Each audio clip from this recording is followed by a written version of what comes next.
¿Has oído de esa casa encantada? Hi everyone! The word of the day is encantado. Encantado.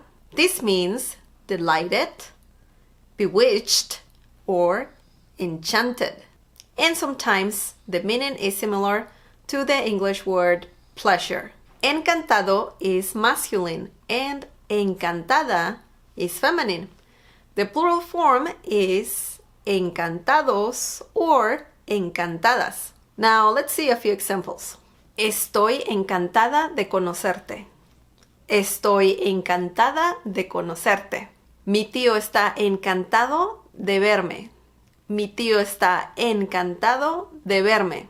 Ese castillo está encantado. Ese castillo está encantado.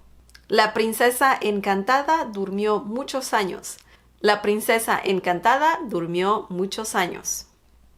Okay, that was the word of the day. I hope you liked this video. Feel free to leave more examples down below. Don't forget to subscribe and also click on the bell icon so you can get notified every time I upload a new video.